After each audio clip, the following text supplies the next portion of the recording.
A giant hole opened up in the skies of Shinagawa. Hiro's mother, Ayaka, saw it and knew it was a dimension quake.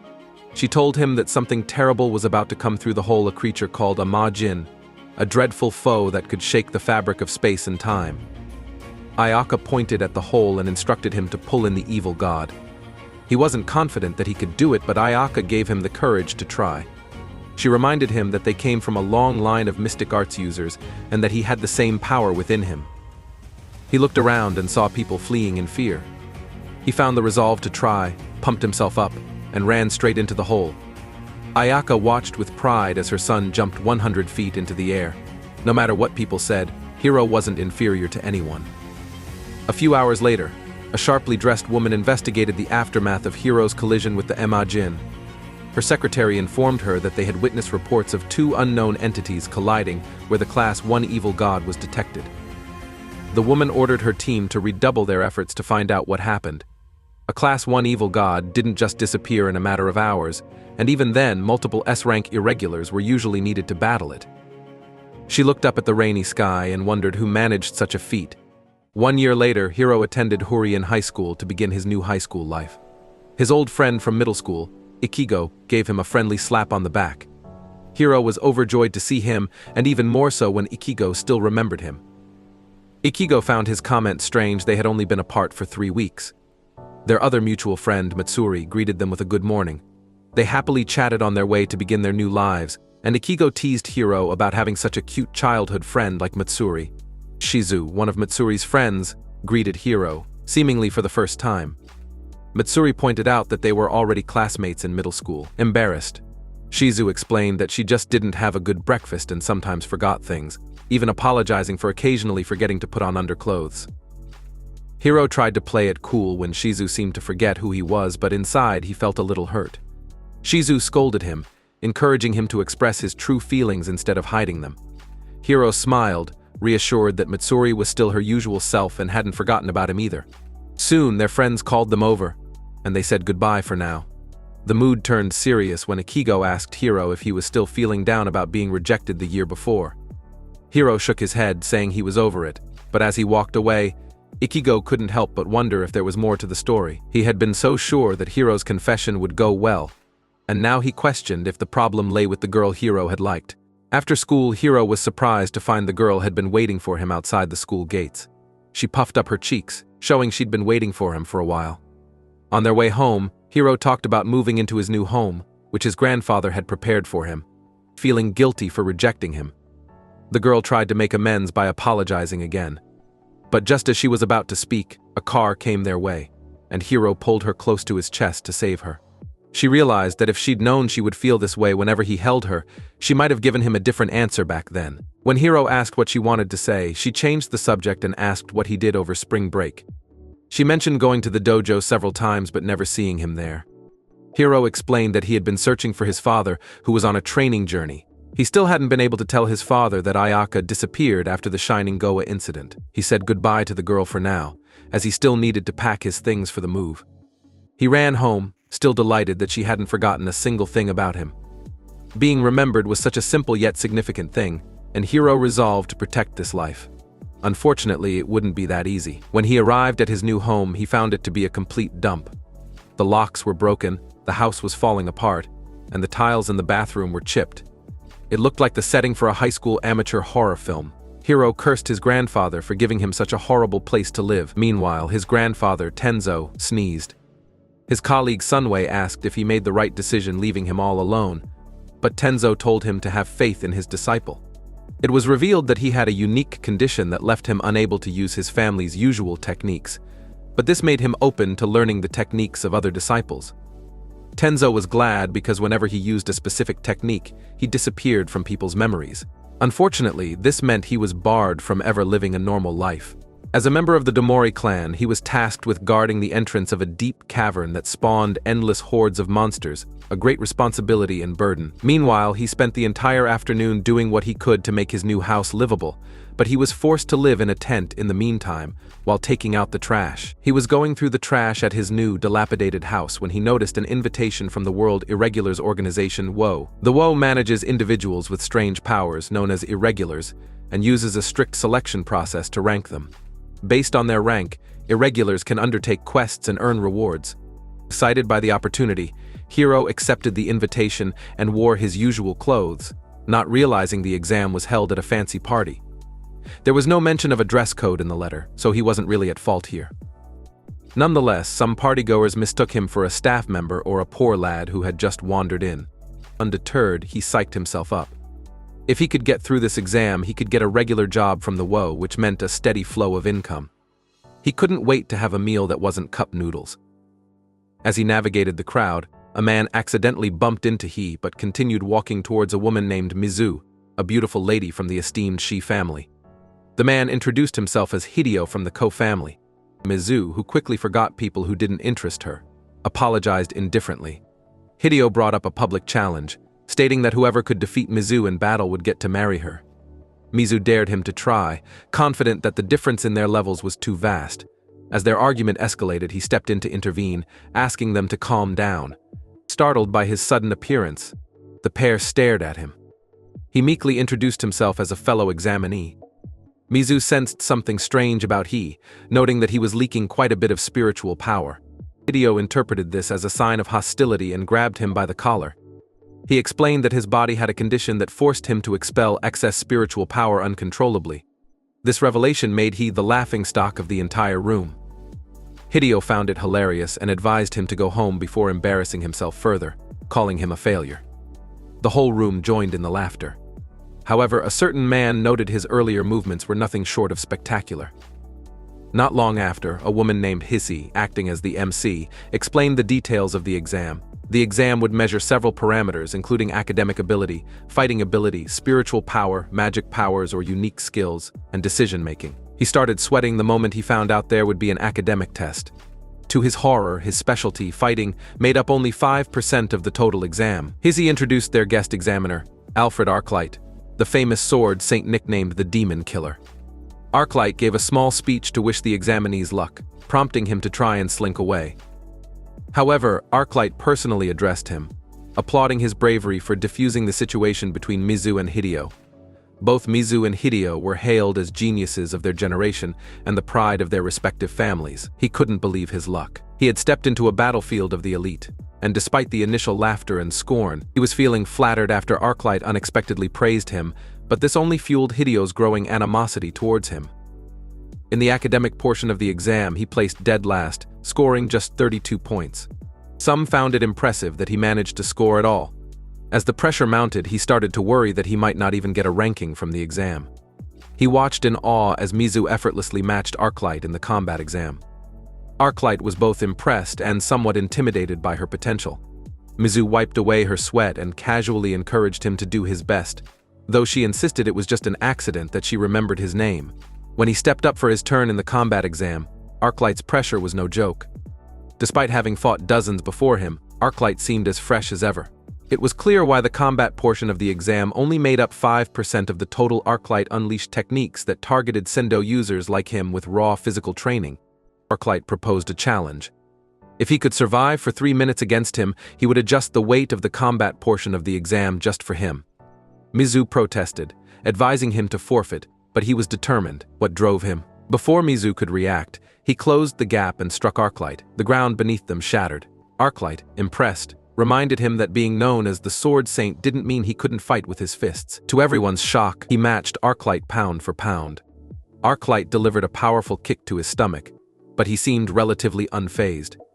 The two clasped arms had exceeded the 3-minute limit.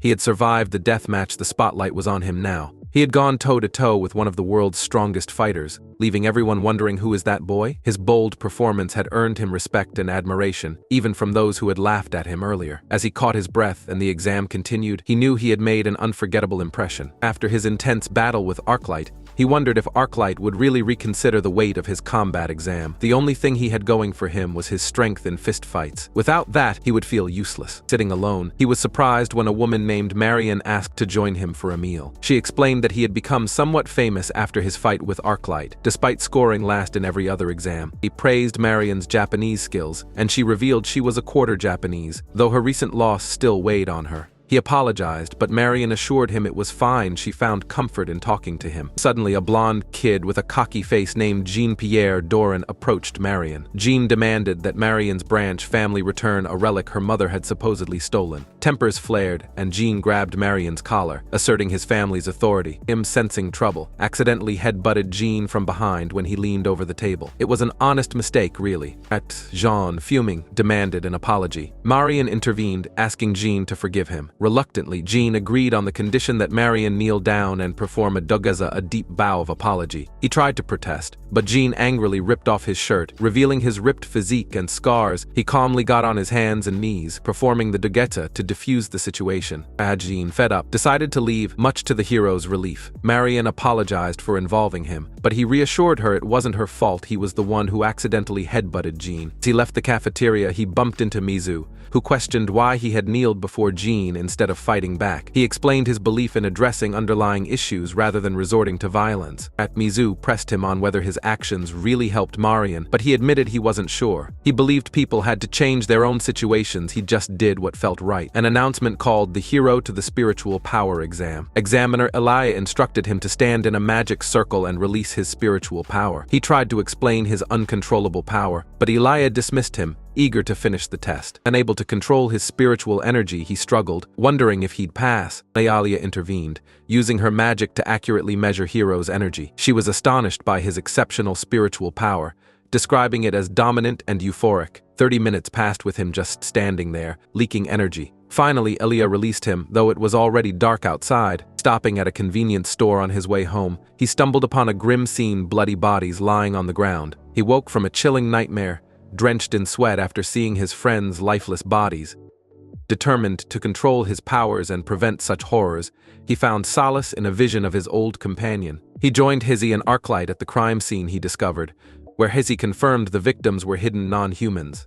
Arclight explained the complexities of non-humans blending in among humans, admiring High's rare ability to detect them.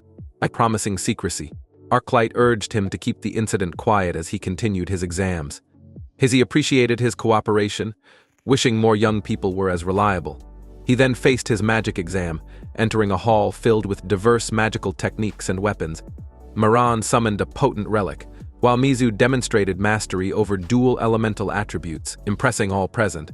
Dola, Elia's twin sister, oversaw Hero's mock battle, summoning formidable beasts. He focused his mind, raising his Sendo power incrementally, drawing curious attention from Hizzy. Earlier, Arclight convinced Dola to summon 5 powerful monsters, alarming everyone with the unexpected challenge. Unfazed, he defied conventional strategy, confronting the beasts head-on. Despite initial confusion, his bold approach surprised onlookers as he engaged all 5 beasts simultaneously, showcasing his determination and skill. To everyone's astonishment, when the dust settled, all 5 beasts lay defeated, courtesy of his strategic intervention. Proud of his achievement, he corrected their assumptions. He hadn't just survived, he had triumphed over one of the beasts single-handedly. Efferso approached him, furious at what she deemed reckless behavior. He, baffled by her anger, argued that he had proven himself capable, and Mizu, however, dismissed his success as mere luck, flipping him towards the ceiling in frustration.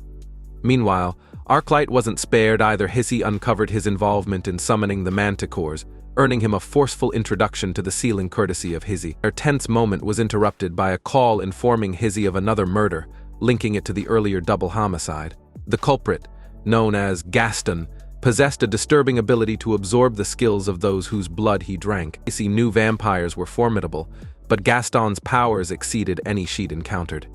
Search parties were dispatched to investigate vampire communities, but Gaston had already infiltrated the exam grounds, hungry for more victims. Arclight and the other examiners struggled to classify the hero's abilities. While he excelled in intuition and decision-making, his magical aptitude was abysmal. Despite this, his knowledge of high-class apparitions and demons impressed everyone, hinting at a past confrontation with such beings. Arclight praised his close combat skills highly, but his untamed spiritual power posed a dilemma. Dola agreed, acknowledging his combat prowess proven in his battle with Arclight. Unable to definitively rank him due to the uniqueness of his abilities, Hizzy decided to hold off on a decision. Curious about his background, Hizzy consulted Arclight, who speculated the hero might be a Sendo user, an innate power achieved through rigorous training. distinct from spiritual or magical energies. This mysterious revelation puzzled them further, complicating their assessment. As Arclight departed for the airport, unnoticed by others, Hizzy relaxed post-exams with a celebratory dance party. Hiroto, feeling out of place, was approached by Marion, who inquired about his isolation. Hideo, dismissive as ever, scoffed at his presence, questioning Mizu if she shared his sentiment. However, Mizu surprised everyone by gifting Hiroto a stylish tuxedo, transforming his appearance dramatically. Initially worried that Mizu's gift might lead to his demise, and moments later, he returned to the party in his new attire, eliciting admiration and chatter among the girls. Even Moran complimented his new look, though Mizu, the true orchestrator of Hiroto's transformation, remained coy about her role. Meanwhile, a jealous Hio brooded at the edge of the room, overshadowed by his newfound charm. As the evening progressed, Hizzy took the stage to announce the exam results, declaring every attendee had passed. Hiroto leaped for joy upon hearing this, his determination and efforts validated. The top ranks went to Mizu and Marion, both receiving a coveted rank A, marking the conclusion of a tumultuous yet ultimately triumphant chapter for him. Despite his flaws, Hideo manages to secure a rank A, much to the chagrin of some. As the examinees receive their certificates and congratulations from their peers, he takes a moment to congratulate Marion on her success. She attributes her achievement to his support and encouragement throughout the exams. Hiroto's name is conspicuously absent from the initial announcements, but he remains unfazed, content with potentially receiving a low rank as long as he passes. Eventually, his name is called out, revealing he has been awarded a rank D. Despite his exceptional combat skills and intuition, his dismal performance in academics, spiritual power, and magic dragged down his overall score. Receiving his certificate from Hazy, she consoles him, reassuring him that a rank D is commendable, especially since the highest rank last year was a mere C, awarded to Jean. He is relieved that he passed, which means he can now earn money and return to his normal high school life. However, a sudden chill runs down his spine, unsettling him deeply. He senses an uncomfortable feeling of dread, reminiscent of the ominous sensation he experienced when he discovered the bodies earlier. And Mizu and Marion dismiss his unease as imagination, but he knows better. The feeling persists, growing stronger. Just then, he hears a voice recognizing him, and in a panic, he shouts at everyone to get away. When Hizzy steps down from the stage, she gets an urgent call warning her to stop the exam immediately. The vampire community has sent an emergency message, revealing that the bodies Hiroto discovered were assassins sent to eliminate Gaston. Casey learns that Gaston plans to steal the abilities of the new recruits, meaning no one is safe. Right now, Gaston is inside the exam facility, and it could be anyone. Thinking fast, Hizzy tries to figure out where Gaston could be and who his next target might be. When she receives word that their data storage has been broken into, she realizes Gaston might be targeting based on the exam results. Heck, just as she is about to issue an evacuation order, he beats her to it by attacking a well-dressed man. To everyone's shock, he is effortlessly thrown into a wall by this man, who turns out to be Gaston. The golden boy suddenly becomes a non-factor. Gaston moves toward Mizu and Marion, prompting Hizzy to defend her students. She warns everyone to leave the room, explaining that Gaston is a vampire and not the sexy kind. Everyone falls back, and Hizzy gives the order to recall Arclight from the airport. In the meantime, she'll do her best to hold off Gaston. She asks him if he was the one who killed Sophie. Gaston bursts into laughter at the silly notion, denying it and claiming that Sophia was already at death's door.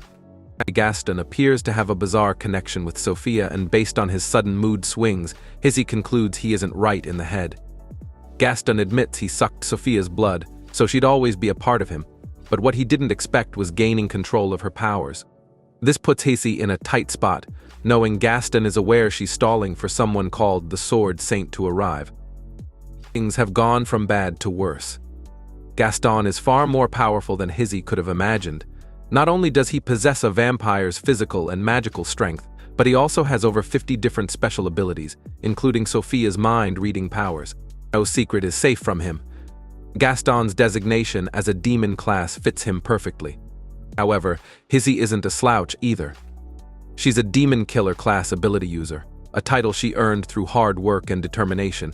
Mizu, confident in Hizzy's strength, leaves with Marion, determined to ensure he is okay. I start digging him out of the rubble, but he suddenly stands up, sporting only a few bruises and a ruined tuxedo. Meanwhile, Hizzy battles Gaston to keep him occupied. Thanks to Gaston's mind-reading ability, he anticipates Hizzy's every move, closing the distance effortlessly. Just as it looks like Gaston might gain the upper hand, Hiro springs into action, refusing to let this vampire menace win. Hiro's attack catches Gaston off guard, giving Hizzy a moment to regroup. Gaston is genuinely surprised. How did Hiro manage to sneak up on him? After all, he had just thrown Hiroto into a wall moments earlier. Raising an eyebrow, Gaston can't help but be impressed. Hiroto, with a smirk, tells Hizzy to leave the vampire problem to him. Hizzy, still a bit dazed from the chaos, looks around and notices something strange. Only the examinees are left behind, and many of them come from affluent families. Yet, their servants are away. He asks Hizzy if she feels the odd sense that Gaston seems like a friend. Hizzy explains it is likely because one of Gaston's powers is at work positioning a sneaky ability that causes people to view him as an ally. Hiro shares his suspicions. When he first stumbled upon the dead bodies in the East Wing, his instincts screamed at him to run away as fast as possible. That gut feeling didn't sit right with him. To test his theory, he asks everyone to think about leaving the room. Arian follows the instructions, and both he and Mizu are instantly gripped with a spine-tingling fear. Hiroto then shares his findings, revealing that while Mizu and Marian feel a sense of impending doom if they try to leave the room, Hizzy and the other adults feel an overwhelming urge to get out as fast as possible. The examinees are trapped in a state of confusion, unable to find the exit due to a powerful illusion cast by Gaston. Impressed by Hiro's deductions, admits he didn't recognize Hiro's name in the database but acknowledges Mizu and Marian's S-rank status. Curious about Hiro's rank, he asks, and Hiro proudly declares he's ranked D. Gaston finds this hard to believe, considering Hiro's evident experience with mind readers. After all, Hiro's brain is filled with images of girls in swimsuits, which apparently is his genius countermeasure against mind readers. Mizu and Marian start seeing Hiroto in a new light, despite Hiro's odd mental defense strategy. Ever the fighter attempts to attack Gaston, but her efforts are futile as long as Gaston's mind-reading ability is active. Gaston winds up for a punch but stops his fist just inches from Hizzy's stomach. He's read her mind and discovered a shocking secret. Hizzy is pregnant, and she hasn't told the father yet. This revelation explains why Hizzy isn't using her full power and why she consulted with Sophia weeks ago. Gaston, ever the villain, tells Hizzy to stop resisting or he'll harm not only her but her unborn child. Mizu, trying to protect her friend, unleashes her searing flames, but Gaston effortlessly dodges them. He grabs her face, his mind-reading powers delving into her deepest thoughts. He knows all about Mizu's struggles with men and how most of her suitors are more interested in her family position than in her. Mizu isn't appreciated for her incredible abilities but rather for the potential status marrying her could bring. Fueled by anger, she makes the reckless decision to engage in close combat. A big no-no for someone who excels at long-range attacks. Gaston quickly exploits this mistake, delivering a swift kick to her stomach. Seeing her friend in trouble, Marian rushes to Mizu's aid, attacking Gaston with some holy water.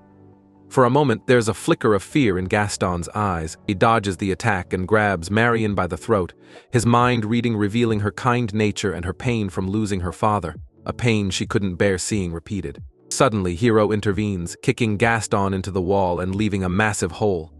As Marian struggles to get up, she hears Hiro's comforting voice, the same voice that's been her beacon of hope for the past 3 days. Hiro tells her to take Mizu and escape, declaring that he's done playing around and it's game time. He calls out to Hizzy, instructing her to gather the other students and drag them away if necessary.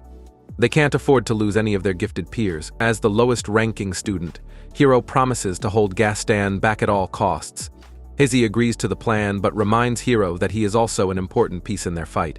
Mizu, despite her pain, gives Hiro an encouraging slap on the back and half-jokingly threatens to kill him if he dies. Marian also urges him to come back in one piece. Hiroto does some stretches, ready to get serious. Gaston, now climbing out of the rubble and clearly angrier than before, is determined not to let anyone leave alive. He vows to make everyone his meal, one way or another. When Gaston first burst into the exam hall, Hideo briefly considered fighting back. But upon realizing the intruder was a vampire, he immediately noped out, overwhelmed by a sense of dread and unable to see the exit due to Gaston's positioning power. However, when Hiroto dramatically kicked Gaston through the wall, The spell over everyone broke, and they snapped back to their senses. Seeing Mizu, Hideo decided it was the perfect moment to try and woo her, completely forgetting about the master vampire in their midst. Hiro, with impeccable timing, punched Gaston to shut him up and urged everyone to hurry up and leave. Hideo gritted his teeth, but had to admit that Hiroto was their best shot at getting out safely. He told Hiro to hold on until Arclight arrived. Gaston, finding himself outmatched and outgunned in close-quarters combat, began to seriously doubt his D-rank status. He managed to get the better of Gaston in their first exchange, but he remained wary of the vampire's exceptional regenerative capacity. He knew that if the fight dragged on, he would eventually be at a disadvantage. Gaston, too, felt the pressure. He was pushing his body to its limits, while Hiroto appeared fine, like a seasoned veteran. Gaston knows there's something special about Hiro, and he wants it. Meanwhile, Hizzy manages to complete the evacuation, but hilariously, Arclight is stuck in traffic and won't be here for a while. Hizzy knows Hiroto can't hold out forever, so she tries to calm some students who are more worried about their grades than the vampire battle happening nearby. Mizu and Marion discuss the situation, noting how none of the students appreciate being saved because they've never faced a life or death situation. Hideo returns with drinks for Mizu, but she doesn't want it. Frustrated, Hideo dumps his drink on the ground as Mizu and Marion sprint back into the exam facility. Hiroto and Gaston continue their intense battle. As expected, he starts to slow down. Gaston spots an opening in his defense, but before he can exploit it, both he and Hiroto hear a noise someone hasn't been evacuated yet. Gaston hurls a massive chunk of rubble toward the source, and Hiro dashes to rescue whoever it is. But it's Mizu and Marion who swoop in to save the girl, treat her wounds, and lead her to safety, rejoining Hiro. Gaston cracks a ravenous smile as Hiroto reunites with his friends. He raises his hands, declaring it's time to begin the show and delve into Hiro's past for all to see. Gaston attempts to peer into Hiro's mind, but mind-reading hearts is another matter entirely. To peer into someone's psyche, you either need to be very close to them or break down the emotional walls they've built. Gaston, the vampire, knows this well. He starts calling Hiro a nice person, a white knight with a strong sense of justice. But then he twists the knife, calling Hiroto naive and revealing a painful truth. One day, Hiroto showed mercy to an enemy, and this decision led to everyone he loved and cared about being killed. As if that wasn't enough, Gaston digs deeper, learning about the Shinoa incident where he lost his mother. It's a cruel taunt designed to break his spirit. However, he has survived worse. Yet, when Mizu and Marion turn around, they see something shocking. Hiroto looks as though his heart has been shattered into a million pieces. Hearing his deepest regrets and pains laid bare, he feels like screaming or crying but can't make a sound. And Mizu and Marion shout words of encouragement, trying to give Hiroto the strength to fight back. Their determination hardens as they turn to face Gaston. They won't forgive him for hurting such a kind person. Mizu and Marion decide it's time to use their trump cards. Mizu unleashes her twin elemental blast, while Marion uses her holy smite. Gaston is engulfed in the combined power of their attacks, a force so strong that even an immortal vampire with 50 different powers, including mind reading, couldn't possibly walk away unscathed. Or so they think. For a moment, Mizu and Marion praise each other for their powerful attacks, confident that they've defeated Gaston. But it turns out to be a premature celebration. Gaston walked away from the previous attack completely unscathed, leaving Mizu and Marion caught off guard and bracing for what seemed like certain death. Just as things looked dire, he swooped in to save the day, putting Gaston into a full WWE finishing move. But Gaston, with his vampire strength, swung forward, slamming him into the wall once again. Standing over Hiroto, Gaston taunted him, saying he'd never make up for his sins and that the people he loved died because of him. With each word, he fell deeper into despair, crumbling to the ground as his mind began to break. Gaston, confident he had finally broken him, turning his attention back to Mizu and Marion, ready to deal with them next. But something unexpected happened. Mizu and Marion, who seemed paralyzed with fear, were actually staring past Gaston. Suddenly, an unbelievable amount of killing intent filled the room, making even Gaston's ancient hair stand on end.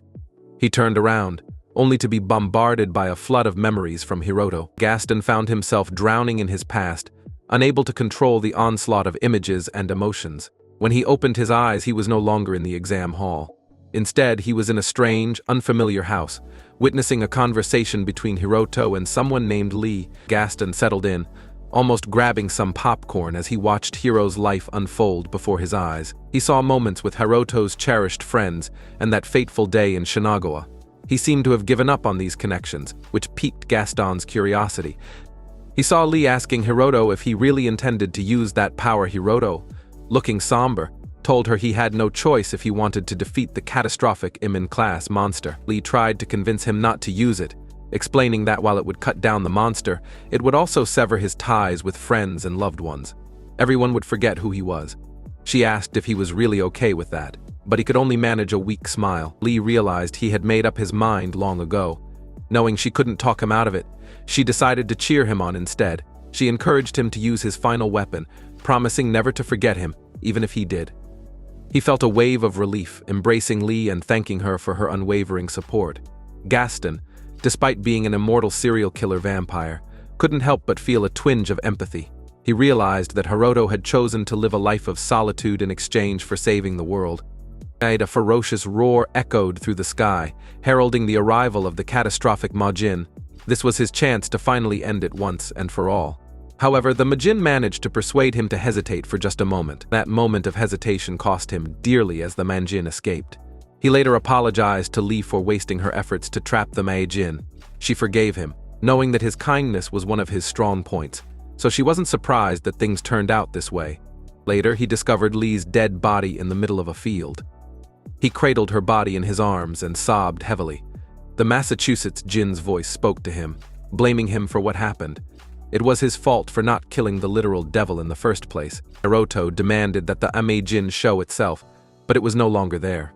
However, it had taken the souls of those that were slain, leaving him to live with that pain.